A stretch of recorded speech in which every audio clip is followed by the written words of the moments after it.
साधारण अर्थसंकल्पातून केंद्र सरकारला बाहेर पडायचं असल्याचं या अर्थसंकल्पातून दिसत असल्याचं मत विदर्भ इंडस्ट्रीज असोसिएशनचे अध्यक्ष सुरेश राठी यांनी व्यक्त केलं। व्हीआयएशी निगडीत इतरही सदस्यांकडून यूसीएन न्यूजने प्रतिक्रिया जाणून घेतल्या। वित्त मंत्री निर्मला सीतारमण 2022-23 का बजट पेश कर चुकी हैं। इस बीच कई जो टैक्स पेयर्स हैं, व्यापारी वर्ग हैं, उद्योगपति हैं, सभी को, आम आदमी है, इस बजट से काफ़ी उम्मीदें थी। विदर्भ इंडस्ट्रीज एसोसिएशन के प्रेसिडेंट सुरेश राठी से हम बात करेंगे। सर, विदर्भ की बात करें तो विदर्भ के लोगों को काफ़ी उम्मीदें थी इस बजट से। उद्योगपतियों की बात करें, सभी वर्ग की बात करें, आपकी प्रतिक्रिया इस पर क्या है? मुझे लगता है ये बजट बहुत अच्छा बजट है, क्योंकि हम पहले सुना करते थे कि it is none of the government's business to be into the business. तो ये इस बजट को देख करके ऐसा लग रहा है कि अब सरकार शायद जो नॉर्मल बिजनेस है उनसे बाहर आना चाहती है, और सरकार का जो काम है सोशल बेनिफिट्स है ना, एंड सरकार का काम है सोशल चीज़ों पे एक्सपेंडिचर करना, like small housing, like health care sector. तो अब शायद सरकार उन पर ज़्यादा ध्यान दे रही है और उन पर ज़्यादा एक्सपेंडिचर भी करना चाहती है। तो ये बहुत ही स्वागत योग्य कदम है। ये वाला बजट देख के ऐसा लगता है कि अब सरकार का ज़्यादा ध्यान सामाजिक प्रोजेक्ट्स पे ही रहेगा। सर, विदर्भ के इंडस्ट्रियलिस्ट को भी काफ़ी अपेक्षाएं थी इस बजट से कि इंफ्रास्ट्रक्चर पर ज़्यादा से ज़्यादा जोर दिया जाएगा। आपकी इस पर क्या टेक है?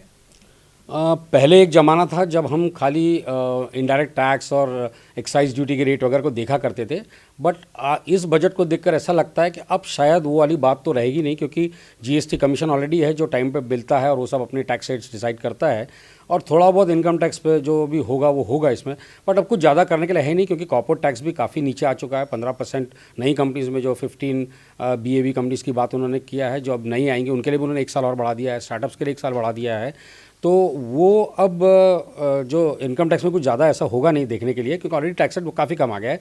तो मुझे लगता है कि अब जो 2-3 चीज़ें जो मैं नोट कर पाया इस बजट में, विदर्भा के लिए उसमें क्या है, अब हमें फाइनल प्रिंट में ही और डिटेल में पता चलेगा। बट अभी ऐसा लगता है कि एक तो जो इन्होंने कोऑपरेटिव सेक्टर का टैक्स रेट कम किया है, जो अब 15% विद द कंपनीज टैक्स ले आया है। तो मेरी अपील सबसे यही रहेगी कि विदर्भा, क्योंकि एग्रीकल्चर बेस्ड इकोनॉमी है, तो इसमें ज़्यादा से ज़्यादा एग्रो सोसाइटीज़, अगर कोऑपरेटिव सोसाइटीज़ अगर हम बनाएं, जैसे वेस्टर्न महाराष्ट्र में हम देखा करते हैं जो शुगर मिल्स और ये सब बनी हुई है, तो हमारे यहाँ पर हम एग्रो सोसाइटीज़ बना पाए इन फूड प्रोसेसिंग, और एग्रो कोऑपरेटिव सोसाइटीज़ बना पाए डेयरी प्रोडक्ट्स में। तो मुझे लगता है ये काफ़ी फ़ायदेमंद होगा हमारे पे। हमें बहुत तेज़ी से इस पर काम करना चाहिए। और दूसरा एक सेक्टर है डिफेंस। बहुत ही अच्छा अनाउंसमेंट है कि सरकार अब 68% जो बजट का प्रोविज़न है वो इंडियन कंपनीज़ द्वारा बनाए हुए इक्विपमेंट में खर्चा करेगी, जो कि एक बहुत बड़ी मतलब अमाउंट होता है। और उस अमाउंट को अब हम कैसे लें, तो हमारे यहाँ पे सोलर इंडस्ट्रीज़ लिमिटेड जो कंपनी है, वो आज शायद इंडिया की सबसे बड़ी कंपनी है, दुनिया में भी उसका नाम है, और बहुत अच्छे से वो लोग बहुत तेज़ी से बड़ा अच्छा काम वो लोग कर रहे हैं। तो उनके सहयोग से हमने विदर्भा इंडस्ट्रीज एसोसिएशन ने यहाँ पर विदर्भा डिफेंस इंडस्ट्रीज़ हब भी बनाया है यहाँ पे मिहान में। VDIH करके जो कंपनी फॉर्म हुई है, उसमें हम कुछ कॉमन फैसिलिटीज़ क्रिएट करना जा रहे हैं। तो एक जो क्लस्टर्स अप्रोच हम उसमें करने जा रहे हैं, वहाँ हम अपील करते हैं कि और DRDO की टेक्नोलॉजी भी सरकार अब दे रही है कि आप वो टेक्नोलॉजी आपको देंगे, आप उससे कुछ बना सकते हो, तो ज़्यादा जेस्टेशन पीरियड भी नहीं होगा। इनफैक्ट सर, बात करें फार्मा इंडस्ट्रीज़ की भी, तो उनके भी क्लस्टर्स यहाँ पर बनाए जाएँ अभी ज़्यादा इस पर। हमने कोशिश तो हमारे यहाँ जारी है VI में ऑलरेडी। हमने एक ग्रुप बनाया हुआ है फार्मा का भी, जिसमें बहुत सारे बड़े बड़े लोग उसमें इन्वॉल्व हैं। हमने उसके क्लस्टर की भी बात करी थी। जो नेपेर इंस्टीट्यूट है, नेशनल इंस्टीट्यूट ऑफ फार्मेसी, वो भी यहाँ पर आया हुआ है गडकरी जी के प्रयास से।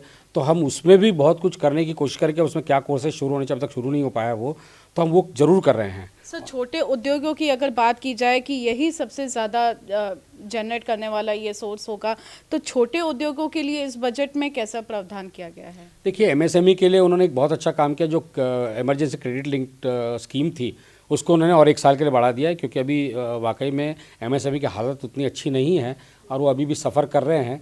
और बैंक्स भी काफ़ी प्रोएक्टिव होकर आ रहे हैं पैसा देने, ऐसी बात नहीं है। लेकिन लोगों में थोड़ा सा डर ये है कि अगर कोई कारण से अगर ये बढ़ गया तो फिर वो रीपेमेंट कैसे होगा।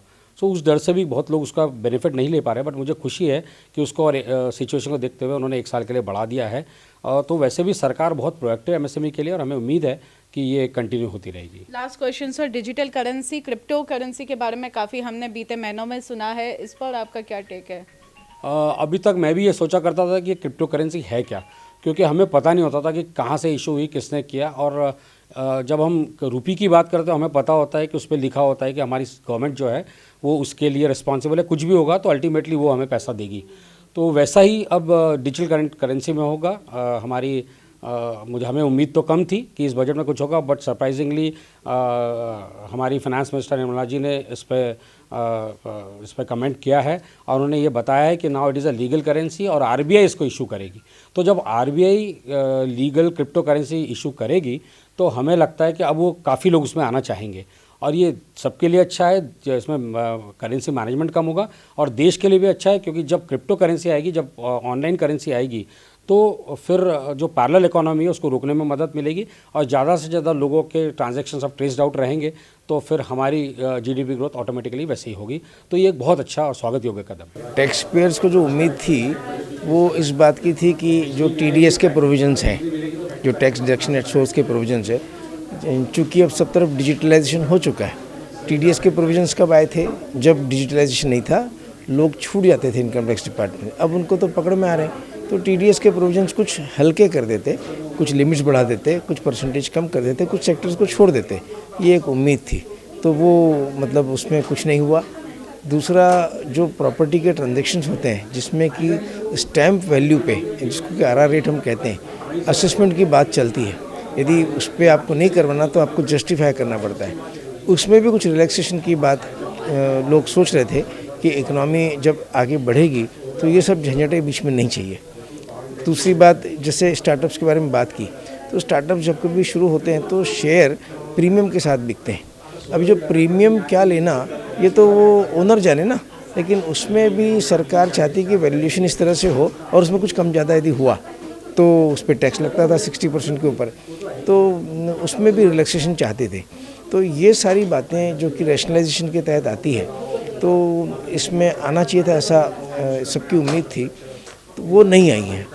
बाकी जो ऑनरेबल फाइनेंस मिनिस्टर ने कहा है कि भी कोई रिटर्न भरना भूल जाता है या कोई चीज़ उसमें कोई आइटम भूल जाता है तो वापस दे सकता है, लेकिन उसमें एडिशनल टैक्स भी भरना पड़ेगा, यानी एडिशनल टैक्स 25% 50% का टैक्स उसमें लगने वाला है। लिटिगेशन भी कम करने की बात जो कह रहे हैं वो वैसा नहीं है। लिटिगेशन तो वो जो आज स्टार्ट नहीं करेंगे, 5 साल बाद स्टार्ट करेंगे, ऐसा होगा। इसमें बजटरी एलोकेशंस नहीं थे, तो मुझे बहुत ज़्यादा इस समय पता लगाना कि ये इसका इम्पैक्ट कितना ज़्यादा होगा, ये थोड़ा सा मुश्किल है, पहली चीज़ तो ये। दूसरी बात जो मुझे समझ में आई है कि आज जो पोजीशन है हमारी, 90% इकोनॉमी इनफॉर्मल इकोनॉमी है, जॉब्स ख़त्म हो गए हैं और ग्राउंड रियलिटी उतनी अच्छी नहीं है जितनी कॉरपोरेट ग्राउंड रियलिटी या स्टॉक मार्केट इंडेक्स में दिखाई देती है। तो उस इश्यू को एड्रेस करने के लिए मैं उम्मीद कर रहा था कि फाइनेंस मिनिस्टर कुछ अच्छी बातें करेंगे, उसके बारे में बोला नहीं गया है। तो मुझे लगता है कि बजट अच्छा हो सकता है लॉन्ग टर्म डेवलपमेंट के पर्सपेक्टिव से, ग्रोथ के पर्सपेक्टिव से, लेकिन जो इमीडिएट रिलीफ लोगों को चाहिए आज की तारीख में, जो ज़रूरत है, लोगों के पास खाना नहीं है, लोगों के पास एम्प्लॉयमेंट नहीं है, जॉब नहीं है, अर्बन पुअर तो कुछ कर ही नहीं सकता, रूरल पुअर के पास फिर भी मनरेगा है, लेकिन शहर के गरीब के पास में तो वो भी नहीं है। तो मुझे उम्मीद थी कि मनरेगा जैसा कोई स्कीम आएगी अर्बन पुअर के लिए, सैलरीड एम्प्लॉयज़ को कुछ टैक्स कंसेशन मिलेंगे, तो वो नहीं मिले। तो उस पॉइंट ऑफ व्यू से मैं डिसअपॉइंटेड हूँ, लेकिन मैं कहूँगा कि ओवरऑल डायरेक्शन जो है बजट का वो फिर भी अच्छा है। लेकिन आम आदमी के पॉइंट से जो उसको इमीडिएट रिलीफ मिल जाना चाहिए था वो नहीं मिला, तो वो मुझे थोड़ा सा डिसअपॉइंट किया है। Then they are talking about making roads, मुझे लगता है बहुत अच्छी बात है। नागपुर एक सेंट्रली लोकेटेड सिटी है और अगर रोड डेवलपमेंट अच्छा हो जाता है तो हम देश भर में हमारे प्रोडक्ट्स पहुंचाने के लिए इट बिकम्स ईजियर। मिहान हमारे यहाँ पे आके कई साल हो गए हैं, लेकिन it is not developing. I feel that मिहान का पर्पज़ ही वही था कि हम लॉजिस्टिकली काफ़ी एडवांटेजियस पोजिशन पे है, हम उसे यूज़ कर पाएँ।